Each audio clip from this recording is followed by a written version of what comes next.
بسم اللہ الرحمن الرحیم۔ سامعین کرام، آپ سن رہے ہیں انسپیکٹر نواز خان سیریز کے سلسلے کی ایک اردو کہانی عزت کی بھوکی، جس کے مصنف ہیں طاہر جاوید مغل، اور یہ اس سلسلے کی آخری اور قسط نمبر 3 ہے۔ مجھے امید ہے آپ کو میری یہ کاوش بھی پسند آئی ہوگی۔ آپ نے اگر ابھی تک میرا چینل کہانی گھر سبسکرائب نہیں کیا تو ابھی میرے چینل کو سبسکرائب کر کے بیل نوٹیفیکیشن آن کر لیجئے، تاکہ آنے والی ہر نئی کہانی کی اطلاع بر وقت آپ تک پہنچ سکے۔ آپ کی اطلاع کے لیے عرض کرتا چلوں کہ اس سلسلے کی تمام کہانیاں بالترتیب سننے کے لیے مکمل پلے لسٹ کا لنک ڈسکرپشن میں موجود ہے۔ جولا نے چونک کر اپنی ماں کو دیکھا۔ ایک لمحے کے لیے اسے محسوس ہوا جیسے وہ بھی اس سے جان چھڑا رہی ہے، اسے تسلی تشفی دے کر اس کے حال پر چھوڑ رہی ہے۔ ڈر رہی ہے کہ کہیں اس کی وجہ سے اس کی باقی اولاد کی زندگیاں بھی برباد نہ ہو جائیں۔ جولا کو اپنے میکے چند دن ٹھہرنا تھا، لیکن وہ کچھ ایسی دل گرفتہ ہوئی کہ اسی دن سسرال واپس آ گئی، لیکن اپنے ساتھ وہ ایک بھرپور عزم لے کر آئی تھی۔ وہ عزم جو ایک پاک باز عورت کی آنکھ میں اس وقت جاگتا ہے جب اس پر شرافت کے تمام دروازے بند کر کے اسے ہوس کے خنجر سے ہلاک کرنے کی کوشش کی جاتی ہے، جب اسے بتایا جاتا ہے کہ اس کی زندگی کی قیمت اس کی آبرو ہے، اس کی خودداری ہے۔ جولا نے فیصلہ کر لیا کہ وہ کسی صورت چودھری کی خواہش کے آگے سر نہیں جھکائے گی۔ اگر پوری دنیا بھی چودھری کی طرفدار بن جائے تو وہ اپنے فیصلے پر اڑی رہے گی۔ یہ وہ دن تھے جب پرکاش ڈھلوں کا نوجوان ڈاکٹر بیٹا انیل ڈھلوں خدمت خلق کا جذبہ لے کر گاؤں پہنچا تھا۔ وہ منوہر لال پٹواری کے مکان میں اپنا کلینک کھول کر علاج معالجے کا آغاز کر چکا تھا۔ وہ ایک پڑھا لکھا اور روشن خیال نوجوان تھا۔ اسے اس علاقے اور خاص طور پر اس گاؤں کے حالات دیکھ دیکھ کر حیرانی ہو رہی تھی۔ اسے یوں لگتا تھا جیسے وہ 10 صدی پہلے کے کسی زمانے میں آ گیا ہے۔ ہر طرف جاہلیت اور توہم پرستی عروج پر تھی۔ شاید اس کی وجہ یہ تھی کہ شہروں کی روشنی ان علاقوں سے کچھ زیادہ ہی دور تھی۔ جلد یا بدیر اسے جولا کی کہانی کا علم ہو گیا۔ پھر ایک موقع پر جولا بھی اپنے بچے کی دوا لینے اس کے پاس آئی، اور وہ یہ دیکھ کر غمگین ہوا کہ ایک سیدھی سادی گھریلو عورت کو کس طرح اقتدار کے نشے میں برباد کرنے کی کوشش کی جا رہی ہے۔ اسے اس خوش شکل معصوم لڑکی سے ہمدردی پیدا ہو گئی۔ جولا بھی اسے غمگسار پا کر اکثر اس کے پاس آنے لگی۔ ڈاکٹر انیل نے اس سے پورے حالات دریافت کیے اور اسے یقین دلایا کہ وہ اس کی مدد کرے گا۔ وہ جانتا تھا کہ چودھری کا رویہ سراسر غیر اخلاقی، ناجائز اور قابل سزا ہے، اور اسے من مانی سے روکنا ہر شہری کا اخلاقی فرض ہے۔ لیکن یہ جذباتی نوجوان یہ نہیں جانتا تھا کہ وہ ایک نکار خانے میں ہے اور یہاں طوطی کی آواز کوئی نہیں سنے گا، بلکہ اگر اس نے زیادہ ٹیں ٹیں کی تو بے رحم ہاتھ اس کا گلا گھونٹنے سے بھی باز نہیں آئیں گے۔ اسے اپنی شرافت اور سچائی پر یقین تھا، اور اس کا خیال تھا کہ وہ اپنے شریفانہ اور سچے رویے سے حالات کو سدھار لے گا۔ اس نے چودھری بسوا جیت کے 9 عمر بیمار پوتے کو موت کے منہ سے بچایا تھا، اس لیے وہ اس کی زیادہ نہیں تو تھوڑی بہت عزت ضرور کرتا تھا۔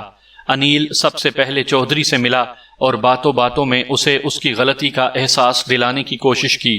نصیحتوں اور مشوروں کا ایک لیکچر پلایا، مگر پتھر پر شیشے کا کیا اثر ہوتا ہے۔ چودھری نے ایک کان سے سن کر دوسرے کان سے نکال دی، بلکہ الٹا اسے ہدایت کی کہ وہ صرف اپنے کام سے کام رکھے، ورنہ اس کا اس علاقے میں رہنا مشکل ہو جائے گا۔ چودھری کی جانب سے مایوس ہونے کے بعد انیل نے وڈے تھانے دار شیکھر بیدی سے رجوع کیا۔ اس نے بیدی سے کہا کہ وہ اس علاقے کا سب سے با اثر شخص ہے اور قانون کا محافظ بھی۔ اس کی ناک کے عین نیچے قانون شکنی ہو رہی ہے۔ یہ کوئی اچھی مثال نہیں۔ اسے چاہیے کہ وہ چودھری پر اپنا اثر و رسوخ استعمال کر کے ایک شریف عورت کو اس کے چنگل سے بچائے۔ تھانے دار چودھری کا نمک خوار تھا اور ہر طرح سے اس کی مٹھی میں تھا، بلکہ اپنی من مانیوں اور عیاشیوں میں دونوں ایک دوسرے کے پارٹنر تھے۔ اس نے وہی بات کرنا تھی جو اس کے پارٹنر کے حق میں جاتی تھی۔ اس نے ہوشیاری کا مظاہرہ کرتے ہوئے الٹا انیل کو اپنے رنگ میں رنگنا شروع کر دیا۔ پہلے شراب کی بوتلیں ڈاکٹر کے کلینک بھیجیں، پھر 1-2 لڑکیاں اپنے پوشیدہ امراض لے کر اس کے پاس آنے لگیں۔ یہ سب کچھ تھانے دار کی ہدایت پر ہو رہا تھا۔ ایک مجرے میں تھانے دار نے ڈاکٹر کو زبردستی شراب پلانے کی کوشش بھی کی۔ ڈاکٹر پر اب سب کچھ کھل چکا تھا۔ اس نے واشگاف الفاظ میں تھانے دار سے کہہ دیا کہ وہ اپنی چالوں سے باز رہے اور اپنا وہ فرض پورا کرے جو قانون کے محافظ کی حیثیت سے اس پر عائد ہوتا ہے۔ اس طرح تھانے دار اور ڈاکٹر میں ٹھن گئی۔ جولا نے انیل کو سمجھانے کی بہت کوشش کی کہ وہ چودھری اور تھانے دار سے ٹکرانے کی کوشش نہ کرے اور اسے اس کے حال پر چھوڑ دے، لیکن وہ نہیں مانا۔ اسے اپنی اصول پرستی سے محبت تھی۔ اس نے جولا سے کہا، جولا، میں تیری آواز قانون کے کانوں تک ضرور پہنچاؤں گا۔ اگر میں شہر کے اخباروں میں تھانے دار اور چودھری کے فوٹو نہ چھپواؤں تو میرا نام نہیں۔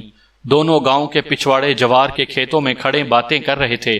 جولا نے کہا، ڈاکٹر صاحب، یہ کھیت دیکھ رہے ہیں، ان میں جتنے بوٹے ہیں اتنے ہی چودھریوں کے ہاتھ ہوتے ہیں۔ تم بسوا جیت کے کس کس ہاتھ سے بچو گے؟ کوئی نہ کوئی ہاتھ ضرور تم سے تمہاری زندگی چھین لے گا۔ میں جس مصیبت میں پھنسی ہوئی ہوں اس میں تو میرا شوہر بھی میرا ساتھ چھوڑ چکا ہے، تم تو پھر غیر ہو، کہاں تک میرے لیے خود کو کانٹوں پر گھسیٹو گے؟ ابھی ان دونوں میں یہ گفتگو ہو ہی رہی تھی کہ کھیتوں میں ہلچل کے آثار نظر آئے۔ پھر گاؤں کے 20-25 افراد نے انہیں گھیرے میں لے لیا۔ ان میں سب سے آگے جولا کا شوہر تھا۔ گاؤں کے پنچ بھی ان لوگوں میں نظر آ رہے تھے۔ جولا کے شوہر نے جولا پر لاٹھیوں کی بارش کر دی۔ گاؤں کے لوگوں نے انیل کو مارنا پیٹنا شروع کر دیا۔ وہ تو پنچوں نے اس کی جان بچائی، ورنہ شاید اسی جگہ اس کا خاتمہ ہو جاتا۔ پھر وہی ہوا جو ہونا تھا۔ چودھری کے کارندے اور گاؤں کے تماش بین انیل کو گھسیٹتے ہوئے چودھری بسوا جیت کی حویلی میں لے گئے اور ایک کمرے میں بند کر دیا۔ پورے علاقے میں یہ خبر پھیل گئی کہ شہری ڈاکٹر ایک شادی شدہ عورت کے ساتھ پکڑا گیا ہے۔ جب انیل چودھری کی حویلی پہنچ گیا تو گاؤں والوں کو یقین ہو گیا کہ اب اس کی لاش ہی باہر آئے گی۔ چودھری بسوا جیت اور تھانے دار شیکھر بیدی اسے زندہ چھوڑنے والے نہیں تھے۔ اس سے پہلے بھی وہ کئی مجرموں کے ساتھ یہی سلوک کر چکے تھے، لیکن اگلے روز لوگوں کو یہ جان کر حیرت ہوئی کہ رات ڈاکٹر انیل موقع پا کر حویلی سے فرار ہو گیا ہے۔ اس کے کمرے کی کھڑکی ٹوٹی ہوئی تھی اور حویلی کے استبل سے ایک گھوڑا بھی غائب تھا۔ بعد میں یہ گھوڑا 8-10 کوس دور ایک دوسرے گاؤں سے مل گیا۔ بعض لوگوں کا خیال تھا، اور اب بھی ہے، کہ انیل کو چودھریوں کی بہو نے آزاد کروایا تھا۔ اس کے کم سن بیٹے کو شدید بیماری کی حالت میں ڈاکٹر کے علاج سے افاقہ ہوا تھا۔ بہرحال ڈاکٹر فرار ہو گیا اور تھانے دار بیدی کو اپنی نوکری خطرے میں نظر آنے لگی۔ چودھری کو بھی باز پرس اور مقدموں کا خوف لاحق ہو گیا۔ ان دونوں نے فوری طور پر اپنے آدمی ڈاکٹر انیل کے پیچھے لگا دیے اور انہیں ہدایت کی کہ وہ ڈاکٹر کو کسی قیمت پر شہر تک نہ پہنچنے دیں، اور اگر وہ پہنچ گیا ہے تو کچھ بھی بولنے سے پہلے اس کی زبان بند کر دیں۔ اس کے بعد ڈاکٹر انیل پر کیا بیتی انوپ سنگھ یا جولا کو کچھ معلوم نہیں تھا۔ ڈاکٹر کے فرار کے بعد گاؤں کے جو حالات ہوئے وہ کچھ اس طرح تھے۔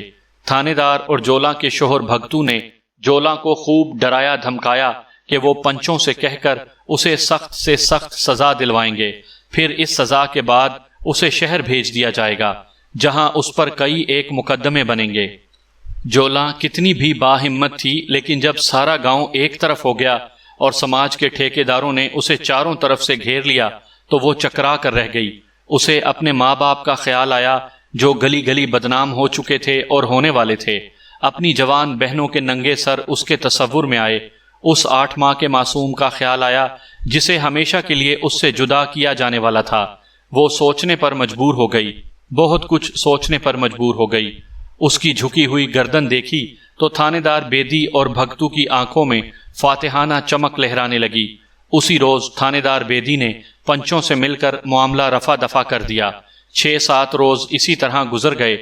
پھر ایک شام بھگتو گھر آیا تو ولایتی شراب کے نشے میں چور تھا۔ وہ جولا کے لیے کپڑوں کے 2-3 بڑے اچھے جوڑے لایا۔ اس کے علاوہ مٹھائی، کباب، کلچے اور پتہ نہیں کیا کیا کچھ تھا۔ لگتا تھا اس کے پاس کافی پیسے آ گئے ہیں۔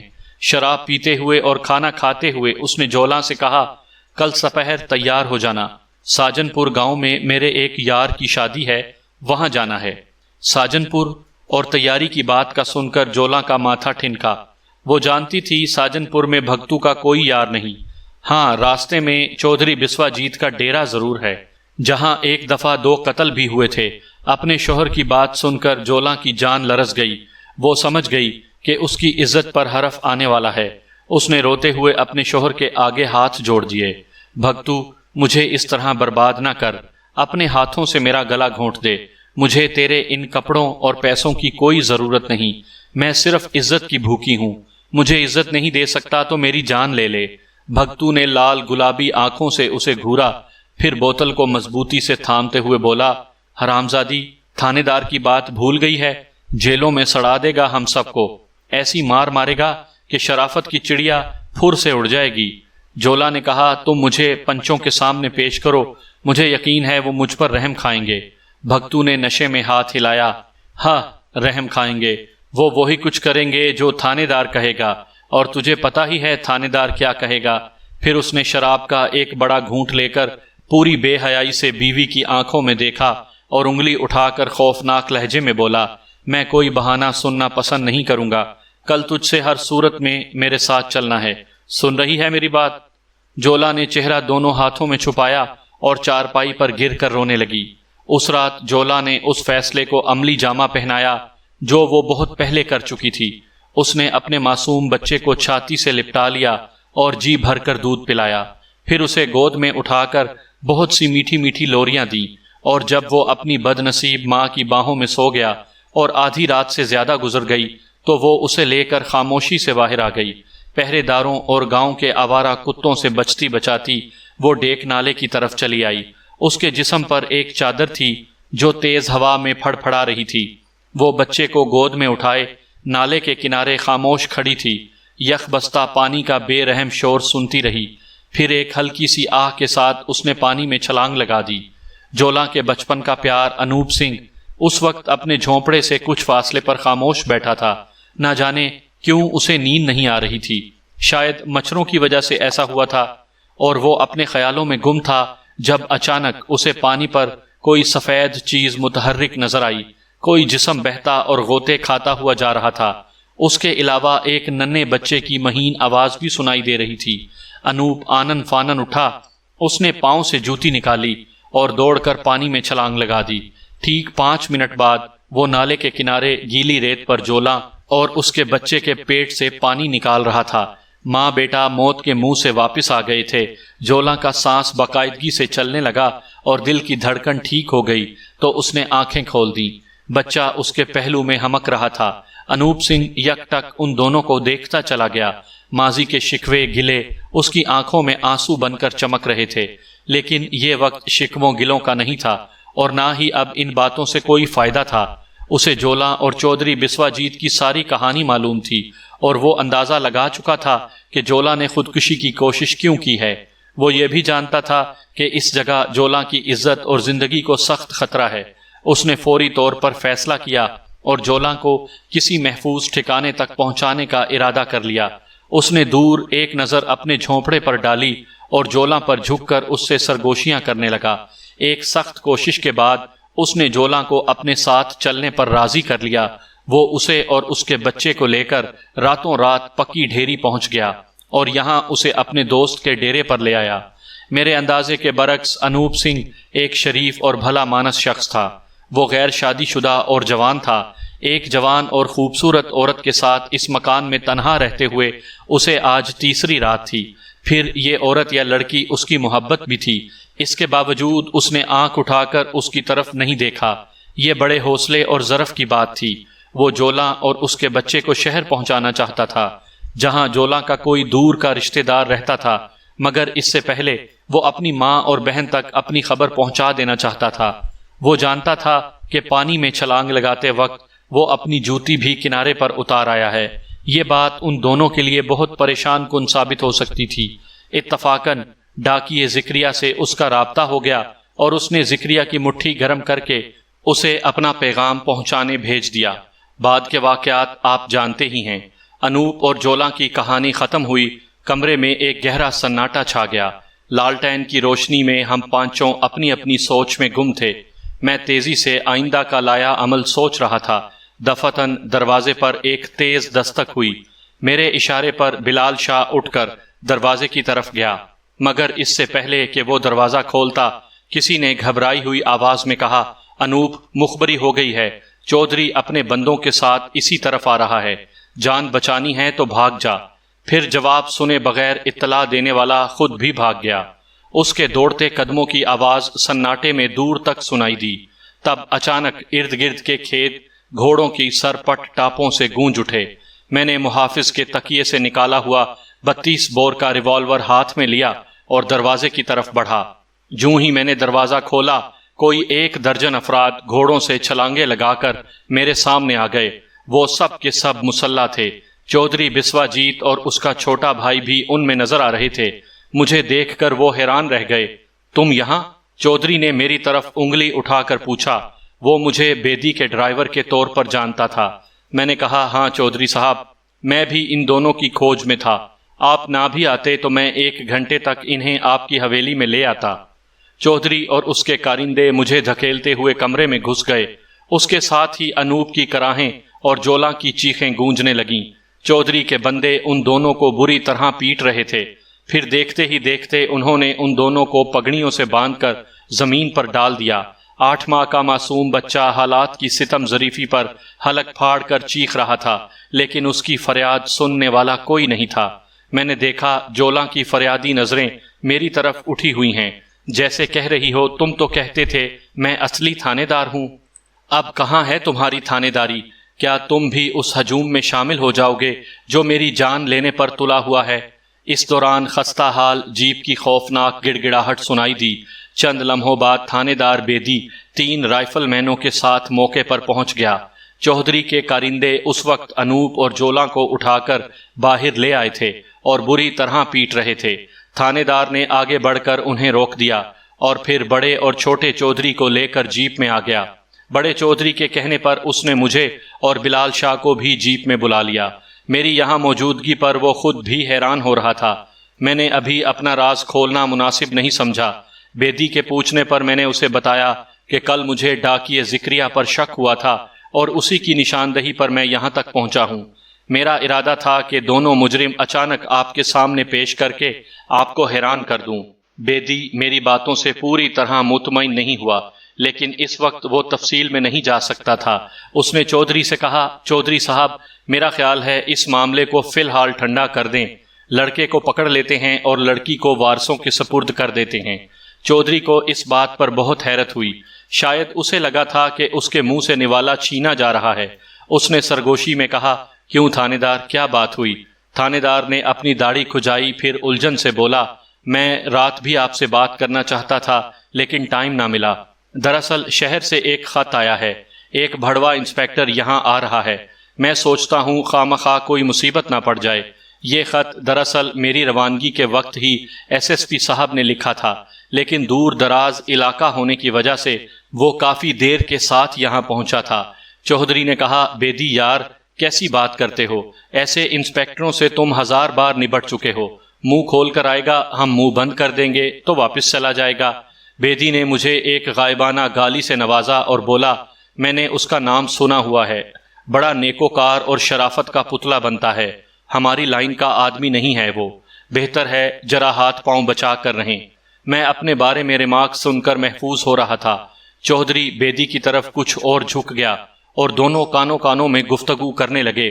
جیسا کہ اس گفتگو کے بارے میں بعد میں پتا چلا، چودھری کا ارادہ تھا کہ تھانے دار جولاں اور انوپ کو اس کے حوالے کر دے اور وہ ان کے ساتھ اچھا برا کرنے کے بعد انہیں نہر میں ڈبو کر مار ڈالے۔ بعد میں کہا جا سکتا تھا کہ انہوں نے پکڑے جانے کے خوف سے ڈیک نالے میں چھلانگ لگائی اور تیز بہاؤ کی وجہ سے ڈوب گئے، لیکن تھانے دار کو اپنی فکر پڑی ہوئی تھی، لہٰذا وہ اس تجویز پر راضی نہیں ہوا۔ اس نے کہا، جولاں اور انوپ پر الزامات لگا کر انہیں پنچوں کے سامنے پیش کر دیا جائے اور اس معاملے کو کچھ دیر اسی طرح لٹکا رہنے دیا جائے۔ اس نے دوسرا مشورہ یہ دیا کہ ڈاکٹر انیل کو فوراً ہلاک کر دیا جائے۔ جی ہاں، ڈاکٹر انیل چودھری بسوا جیت کی حب سے بے جا میں تھا۔ اسے چودھری کے ساجن پور والے ڈیرے میں رکھا گیا تھا اور 2 مسلح آدمی ہر وقت اس پر پہرا دیتے تھے۔ دراصل ڈاکٹر انیل کو اس وقت اغوا کیا گیا تھا جب وہ اپنے ایڈوکیٹ دوست کے گھر سے واپس آ رہا تھا۔ اغوا کرنے والے سادہ لباس میں پولیس کے آدمی تھے اور انہیں بیدی نے انیل کے پیچھے لگا رکھا تھا۔ ساجن پور کے اس قید خانے میں 3 ہفتوں کے اندر انیل کو بے شمار اذیتوں کا سامنا کرنا پڑا۔ اگر میں ان 3 ہفتوں کی تفصیل میں گیا تو پوری ایک کتاب بن جائے گی۔ جب انیل کے انجام کے بارے میں سب طے ہو گیا تو چودھری نے اپنے کچھ کارندے جولاں اور انوپ کے پاس چھوڑ دیے۔ 2 رائفل مین بھی وہیں اتار دیے گئے۔ میں چودھری بسوا جیت، اس کے بھائی اور تھانے دار کو لے کر ساجن پور کی طرف روانہ ہوا۔ وہاں سے ساجن پور کا فاصلہ 2 میل کے قریب تھا۔ فجر کی اذانیں ہو رہی تھیں جب ہم ساجن پور کے قریب سے گزر کر چودھری کے ڈیرے پر پہنچے۔ ڈیرے داروں نے آگے بڑھ کر استقبال کیا۔ ڈیرے کے ایک کمرے میں سرخ قالین بچھا ہوا تھا اور گاؤ تکیے لگے ہوئے تھے۔ لگتا تھا یہاں مجرا وغیرہ ہوتا رہتا ہے۔ چودھری اور تھانے دار گاؤ تکیے کے سہارے بیٹھ گئے، ہم دیواروں کے سہارے مؤدب کھڑے رہے۔ تھوڑی دیر بعد کہیں قریب سے دھینگا مشتی کی آوازیں آئیں، تب 3 آدمی ڈاکٹر انیل کو گھسیٹتے کھینچتے کمرے میں لے آئے۔ وہ ایک سرخ و سفید نوجوان تھا، لیکن بال سکھوں کے انداز میں نہیں تھے، یعنی وہ موٹا سکھ تھا۔ اس کے چہرے پر چوٹوں کے نشان تھے اور داڑھی بڑی ہوئی تھی۔ اس کے دونوں ہاتھ پشت پر کسی رسی وغیرہ سے باندھے گئے تھے۔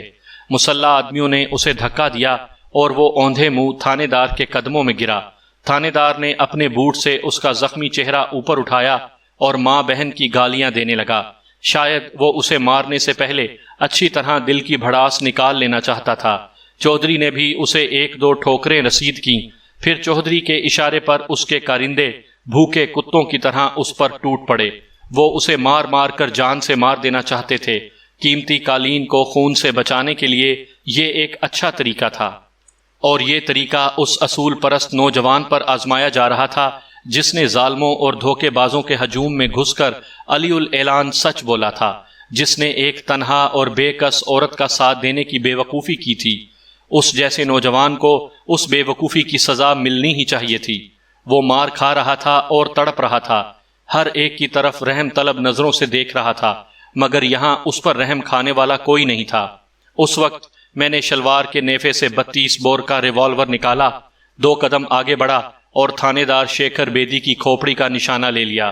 یہ منظر دیکھ کر چودھری اور تھانے دار کے منہ کھلے رہ گئے، مار پیٹ کرنے والوں کے ہاتھ بھی رک گئے۔ کون ہو تم؟ بیدی نے مجھے شکی نظروں سے دیکھتے ہوئے ہراساں لہجے میں پوچھا۔ انسپکٹر نواز خان، میں نے پورے اعتماد سے کہا۔ تھانے دار کا کھلا ہوا منہ کچھ اور کھل گیا۔ وہ ہکلایا، آپ میں تو مجھے اپنے عقب میں آہٹ سنائی دی۔ اگر مجھے 1 لمحے کی تاخیر ہوتی تو جرمن ساخت 39 کے برین گن کی 10-15 گولیاں میرے جسم میں پیوست ہو جاتی۔ یہ خوفناک ہتھیار چودھری بسوا جیت کے چھوٹے بھائی یعنی چھوٹے چودھری نے استعمال کیا تھا، اور نہایت پاگل پن کے ساتھ استعمال کیا تھا۔ میری زندگی باقی تھی جو میں گولیوں کی زد سے نکل گیا۔ یوں ہی میں نے تڑپ کر اپنی جگہ چھوڑی۔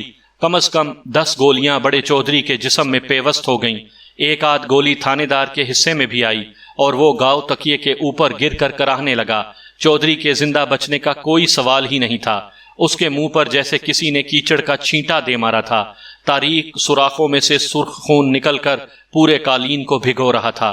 چھوٹے چودھری کی برین گن اب خالی ہو چکی تھی۔ وہ سکتے کے عالم میں کھڑا تھا۔ میں نے گھوم کر ریوالور اس کی کن پٹی پر رکھ دیا۔